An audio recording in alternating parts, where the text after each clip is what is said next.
Bismillahirrahmanirrahim. Assalamualaikum warahmatullahi wabarakatuh.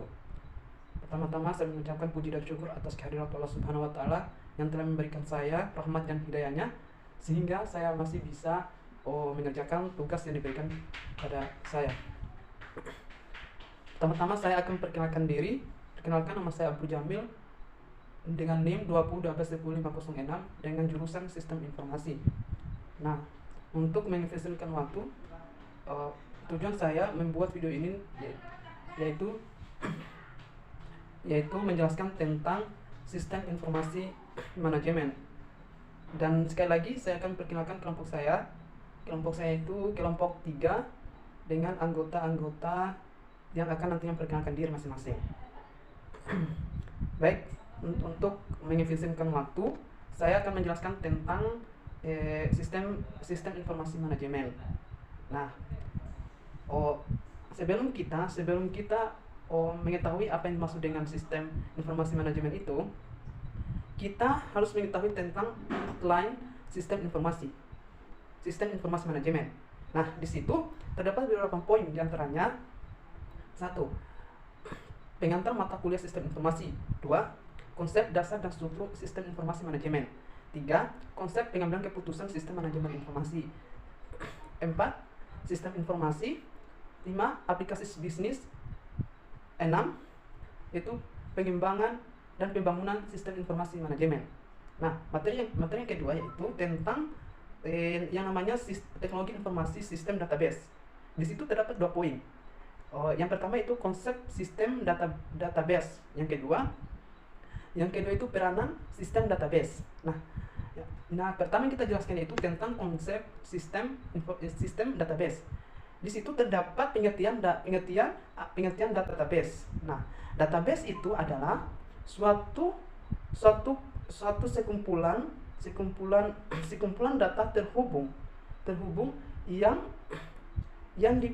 dipakai secara bersama-sama. Yang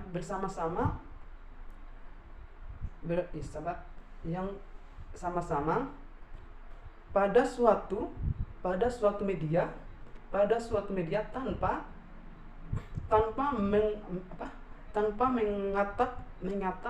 mengatap satu sama lain, atau tidak perlu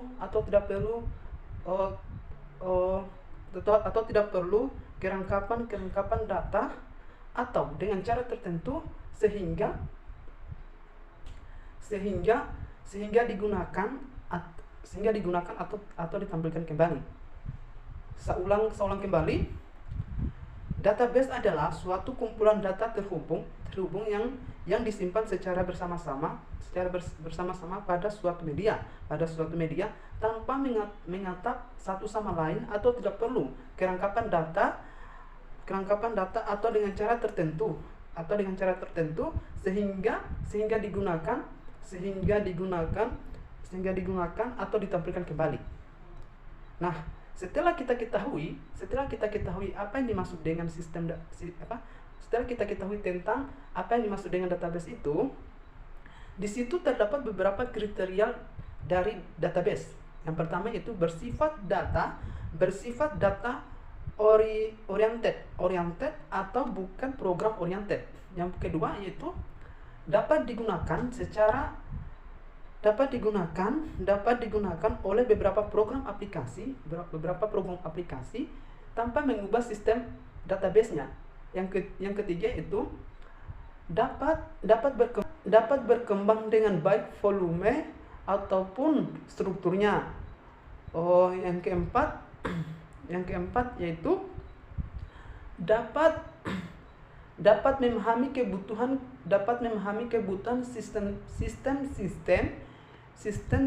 secara mudah.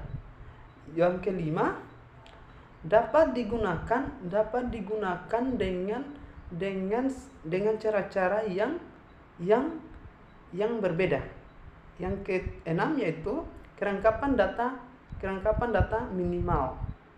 Nah, selanjutnya penjelasan tentang pengertian sistem database. Nah, di sini sistem database yang dimaksud yaitu sekumpulan database yang dipakai yang dapat dipakai secara bersama-sama personal yang merancang dan mengelola database. Teknik-teknik merancang dan mengelola database serta komputer untuk mendukungnya. Nah, oke. Untuk lebih jelasnya, materi-materi selanjutnya akan dijelaskan oleh teman saya. Saya cukup dari sini aja. Apabila ada kata-kata yang tidak jelas, mohon dimengerti. Akhiri, wabillahi taufiq wal hidayat. Assalamualaikum warahmatullahi wabarakatuh. Bismillahirrahmanirrahim. Assalamualaikum warahmatullahi wabarakatuh. Perkenalkan, nama saya Akmaluddin, perwakilan dari kelompok 3. Saya akan membahas materi tentang model sistem database, yang dimana model sistem database pertama adalah objek basic data model, yaitu adalah himpunan data dan prosedur atau relasi yang menjelaskan tentang hubungan logis antar data dan suatu database berdasarkan objek datanya.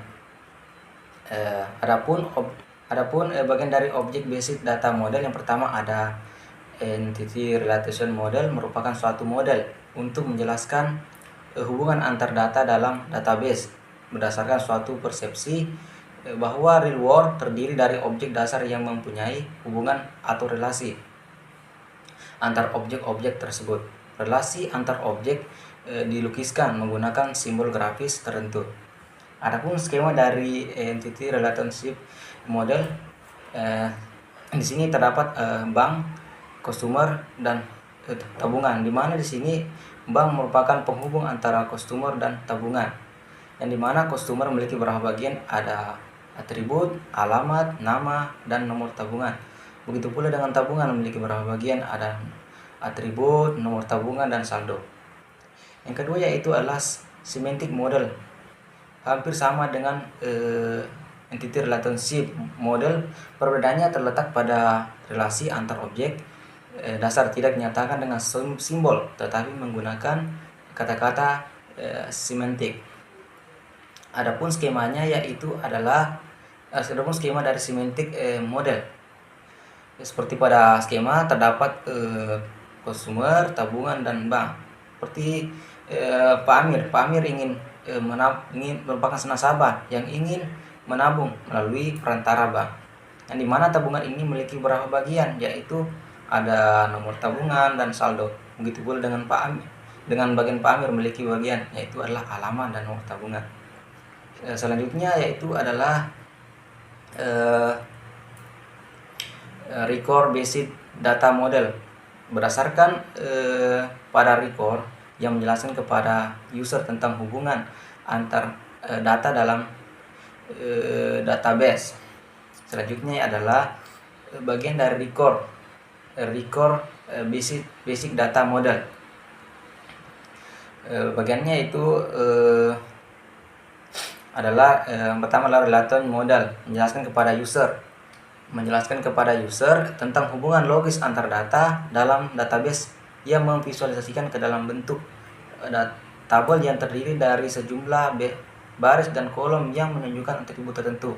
Seperti pada kolom memiliki kode MK, nama MK, dan SKS. Misal kode MK-nya itu adalah 0101 dan nama MK-nya adalah statistika. SKS-nya itulah 2 dan begitu pula seterusnya. Selanjutnya ada record.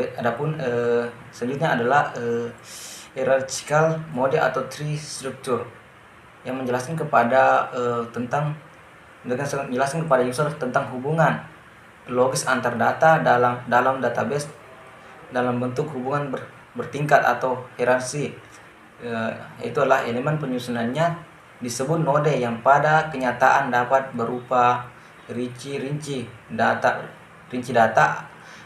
agregat data, atau record. Adapun skemanya yaitu adalah di sini terdapat level 1, level 2, level 3, dan level 4. Skemanya itu misalkan level 1 adalah penghubung antara level 2, level 3, dan level 4. Yang dimana level 2 dan level 3 dan level 4 ini memiliki beberapa bagian. Selanjutnya adalah eh, hierarchical model atau tree structure, atau memiliki beberapa bagian, yaitu branch tree.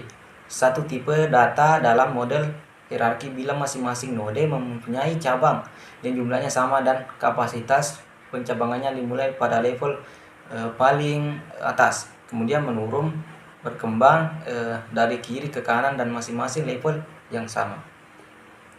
Binary yang kedua ada binary tree, suatu tipe data di mana setiap node pada semua level kecuali level paling rendah mempunyai dua cabang node di bawahnya, atau setiap node parent mempunyai dua node child. Selanjutnya adalah unbalanced tree, satu tipe data dalam model hierarki dengan jumlah node cabang yang sembarang pada tiap levelnya. Dan yang terakhir adalah physical basic data model, yang dimana physical basic data model adalah menjelaskan kepada user tentang bagaimana data dalam database disimpan dalam media penyimpanan yang digunakan secara fisik dan lebih berorientasi pada mesin atau machine oriented. Baik, itu saja dapat saya sampaikan, lebih dan kurangnya mohon dimaafkan karena manusia tidak pernah luput dari kesalahan. Akhir kata, wabillahi taufiq wal hidayah. Wassalamualaikum warahmatullahi wabarakatuh. Assalamualaikum warahmatullahi wabarakatuh. Perkenalkan, nama saya Nasrullah. Baik, di sini saya akan melanjutkan materi dari pemateri sebelumnya, yaitu record base data. Hierarchical model atau tree structure mempunyai 3 bagian, yaitu branch tree, binary tree, dan unbalanced tree. Binary tree mempunyai gambar struktur yang memiliki 3 level, di mana setiap level tersebut mempunyai angka yang berurutan. Sedangkan binary tree mempunyai 4 level, di mana setiap level tersebut mempunyai angka yang berurutan. Dan unbalanced tree mempunyai gambar struktur yang memiliki 4 level, di mana setiap level tersebut mempunyai angka yang berurutan tetapi strukturnya berbeda. Network model atau flex struktur dideskripsikan ke dalam struktur parent dan child dan digambarkan sedemikian rupa sehingga child pasti berada pada level yang lebih rendah daripada parent. Dalam network model, sebuah child dapat mempunyai lebih dari satu parent. Hal ini membedakan antara hierarchical model atau network model. Network model atau flex struktur mempunyai gambar struktur yaitu parent dan child, di mana child ini lebih rendah daripada parent. Dibandingkan dengan hierarchical model mempunyai gambar struktur yang memiliki 3 level, di mana setiap level tersebut mempunyai jabatan yang lebih rendah ke bawah. Berikutnya, elemen sistem database mempunyai 4 bagian, yaitu database, software atau perangkat lunak, hardware, perangkat keras, dan brainware manusia. Baik, sekian dan terima kasih. Bismillahirrahmanirrahim. Assalamualaikum warahmatullahi wabarakatuh. Perkenalkan, nama saya Aswar. Di sini saya akan melanjutkan materi dari kelompok kami, yaitu organisasi file system database. Memiliki 2 tujuan, yaitu yang pertama, menyediakan sarana pencarian record bagi pengolahan seleksi penyaringan. Yang kedua, memudahkan penciptaan atau pemeliharaan file. Kemudian dalam jenis penyimpanan file terbagi atas 2. Yang pertama itu piranti akses serial atau biasa disebut dengan Sequential Access Stored Device atau SASD, di mana contohnya yaitu magnetic tape. Yang kedua itu piranti akses direct atau Direct Access Stored Device atau biasa disingkat dengan DASD, di mana contohnya yaitu magnetic disk. Kemudian dalam metode susunan file dalam media penyimpanan fisik terbagi atas 3. Yang pertama itu sequential, random, indexed sequential, di mana sequential memiliki ciri-ciri. Yang pertama itu rekaman disimpan berdasarkan suatu kunci. Yang kedua itu pencarian rekaman tertentu dilakukan record demi record sesuai dengan kuncinya. Kemudian random.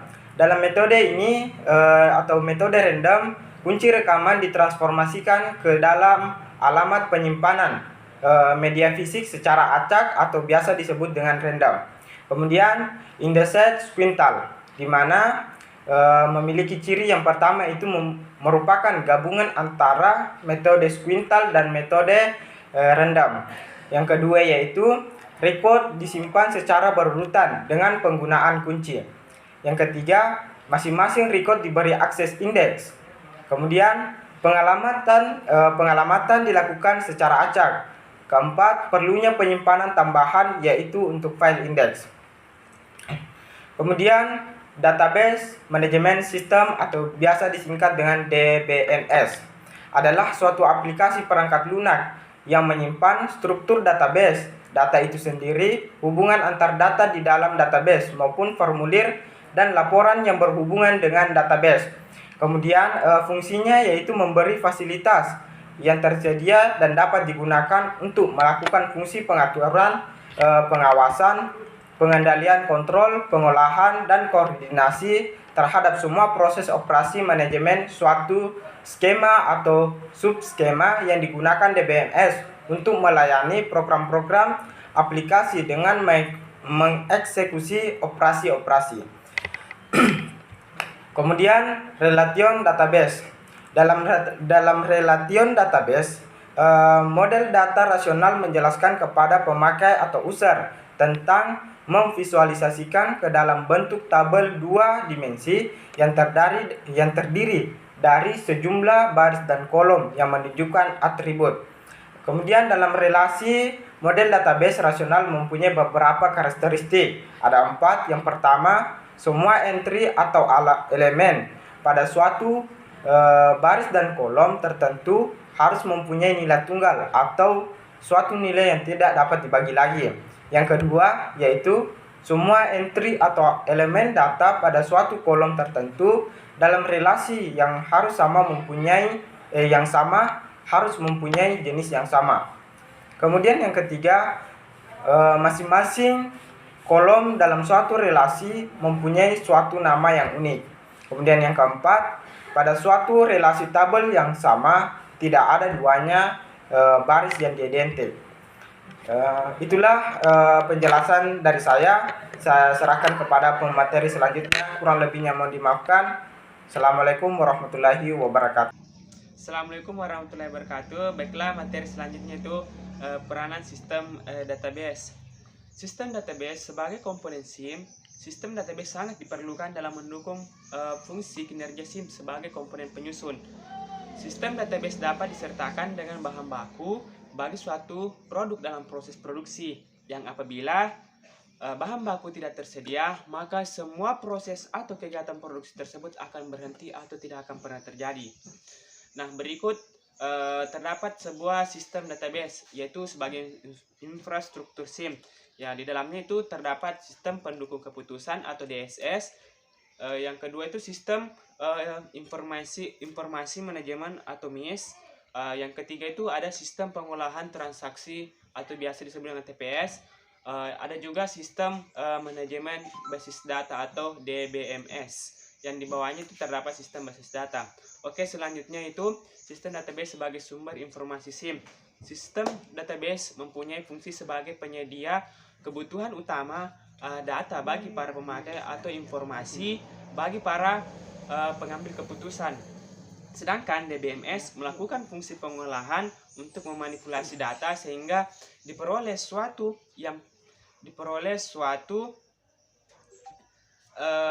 bentuk yang penting digunakan dalam pengambilan keputusan yang selanjutnya disebut sebagai informasi. Nah, selanjutnya itu ada sistem database sebagai sarana untuk efisiensi SIM. Dengan sistem basis data, berbagai kebutuhan sistem-sistem perlu dapat dipenuhi dengan segera tanpa perlu mengubah basis datanya. Penggunaan sistem database di dalam SIM akan memberikan efisiensi bagi SIM yang meliputi efisiensi dalam penggunaan waktu, kertas kerja, tenaga atau personalia, serta biaya. Selanjutnya itu sistem database sebagai sarana untuk efektivitas SIM. Sistem database akan memberikan dukungan bagi tercapainya efektivitas SIM karena data-data yang disusun dan disimpan dalam file sistem database adalah data yang benar atau valid dan perangkat lunak yang teruji keakuratannya. Oke, itulah tadi penjelasan materi dari kelompok kami. Lebih dan kurangnya mohon dimaafkan. Wabillahi taufiq wal hidayah. Assalamualaikum warahmatullahi wabarakatuh.